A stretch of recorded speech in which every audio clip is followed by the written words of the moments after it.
Hi guys, welcome to today's session. So we're going to be talking about 4-axle punch and 4-axle block, Sajugi and Sajimaki. So don't forget to hit that subscribe button, leave a positive comment, and let's get on with it. Thank you.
Hi guys, today we're going to be talking about 4-axle punch and 4-axle block, Sajugi and Sajimaki. So your first thing, is obviously just getting used to your parallel stance. So make sure your feet are facing forward, one shoulder width, and just getting used to this up and down, So getting your timing. So you just all you do is you just lifting the heels up and down, up and down, So you're getting used to obviously making sure that the knuckles twist at the end, So your main stance is a walking stance, which is going in soggy, which is 50-50 weight distribution. So your front knee is in line with the heel, so just bend slightly, should never be over, just bend slightly. Foot facing forward, one shoulder width gap, 1.5 length, back foot 25 degrees out, and back leg straight.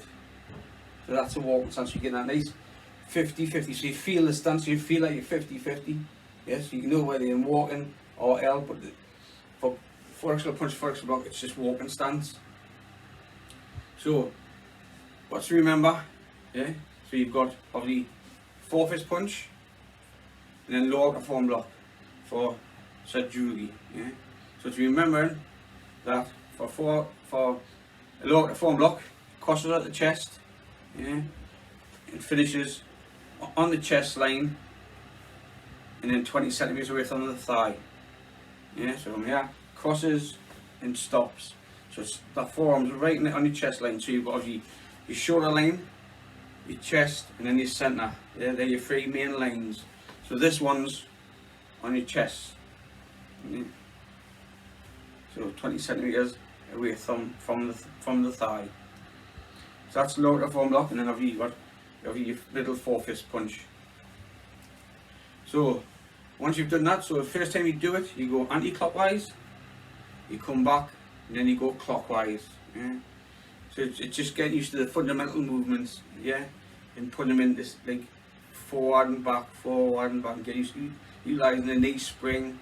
So everything works around the training sequence of taekwondo. All the techniques work around that. So then you've got for Sajimaki, which is 4-axle block, which changes to a low knife hand and a middle inner form block. So it's to make sure that knife hand crosses at the rib cage, not the chest, and finishes 15 centimeters away from the thigh. So your knife hand's on the chest line. So all you're doing, you're just changing the tool from a forearm to a knife hand. So it's going from 20 centimeters to 15, and it's still on the chest line, body half side facing, fist back to the hip, and walking stance. And then middle block, the most important thing for middle block, especially if you're a beginner, is to get used to crossing on the chest and coming straight. It must come straight, mega important. So finishes on the shoulder line, and then obviously your forearms on your chest line, because your body's only half side facing. So that's the most important thing. So it's just practicing this, even from a parallel stance or just from a loose stance. Get used to coming up, yeah. So crosses and comes across, yeah. Mega important, and it doesn't come up, because that's a really bad habit, and that finishes on the shoulder line. It must finish on the chest line and come up. Yeah, so crosses and then forward, crosses, forward, cross, yeah. Because as you go on and you go 3-step, this is where you get, this comes into hand work and not upwards, because that's a really bad habit. And get used to the same, again, 4-fist punch, you must twist at the end, yeah, same, so causes a corkscrew effect, yeah. So if you're a beginner, obviously a 4-fist is to cause internal bleeding, hemorrhage. A fingertip, a thrust is to, pardon me, couldn't remember that, I went blind part. Yeah, a thrust is to obviously cut in the vital spot, and a strike is to break. Yeah, so hemorrhage, cut into the vital spot, and a strike is to obviously cause a break. Yeah, so they're all built for a purpose. So it's important, especially as a beginner, not so much seniority, so like harmony wise, like over 50s or 40s, if you've got injuries, just be careful when you're doing it in the thin air. It doesn't have to be full belt hard, yeah, especially if you're an older person, because you've got to be careful, you've got to look after your joints, yeah. But as long as you understand what you're doing, where it comes from, how it gets there, yeah. So you have to understand every technique. This is where the door comes into it, yeah. So it's not chest for knife hand, it's rib cage, yeah, and 15 centimeters, yeah. Comes up chest, across, chest on top, down, yeah. So it's understanding what comes on top, what's bottom. But don't worry, yeah, it took me a long time to get used to just practice of what comes on top. So don't get yourself too worried. The most important bit's the block. That's what's going to save you if you have to use it, yeah. But it just helps the reaction hand. And every technique, it's all in the reaction hand, yeah. Too many people think about this, that it's this hand. It's not. The faster this, the faster that all works together, because you can't do fast then pull back that slow. It doesn't work.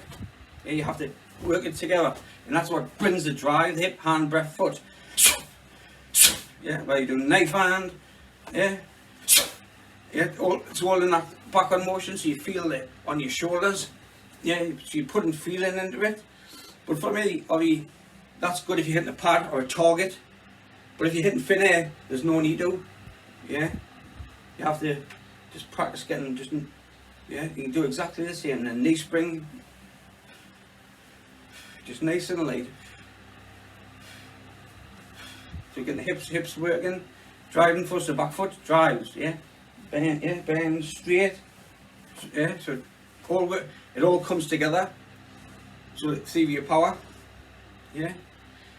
So we're going to go through Sajugi first, then Sajumaki, obviously through photographic stage, and then afterwards we'll have a little chat.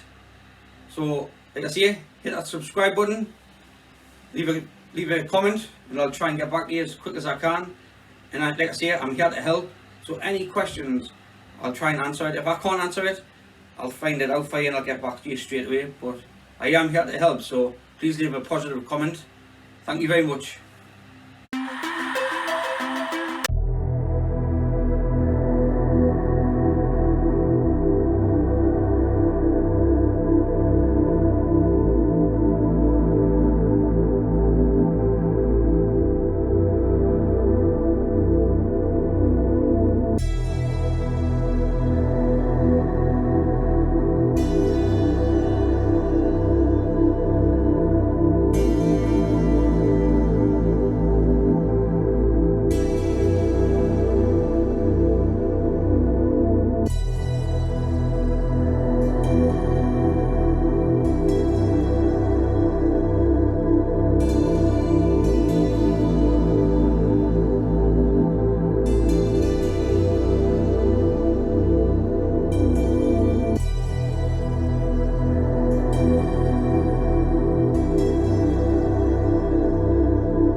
Hi guys. So you've just learned Sajimaki and Sajugi. You just went through it, and the individual moves and the new stance as a beginner, or as if you're just like refreshing yourself as an instructor. Because don't forget, we always have to go back to the book as instructors and just make sure we're doing things right, and that we are doing a little bit. But you do get stuck in a rut. So it's remembering, or if you're a beginner, the oath. Yeah, it's important you know the oath. So I shall observe the tenets of Taekwondo.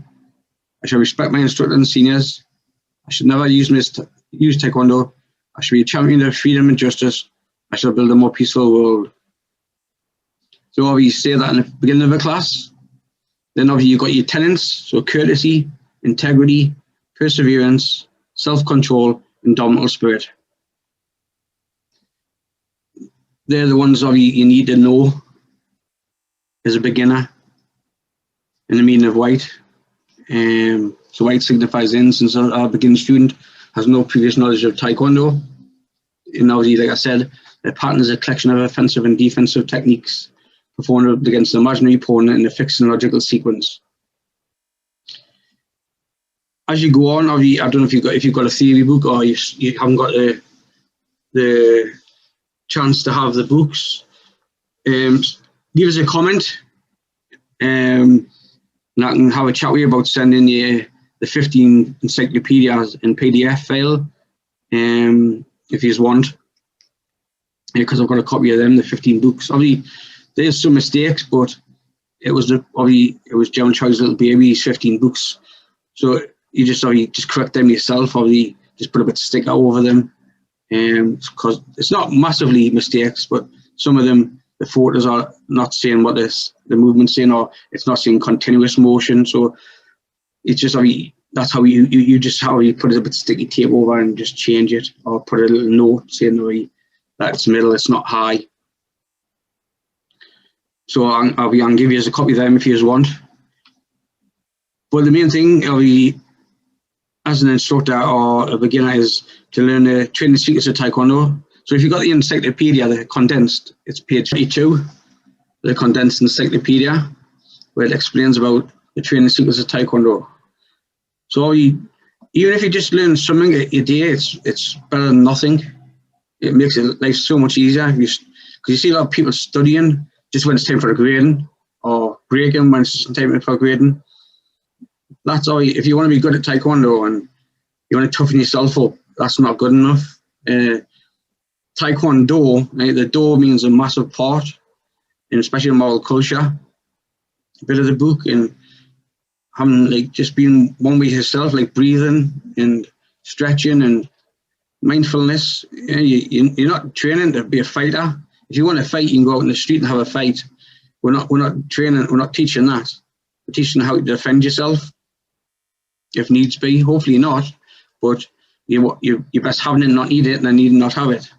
So if you just study the theory of power, which is the first one of the training secrets of Taekwondo, just look into it, how it all works. So reaction, force, concentration, equilibrium, breath control, speed, mass, speed and reflex.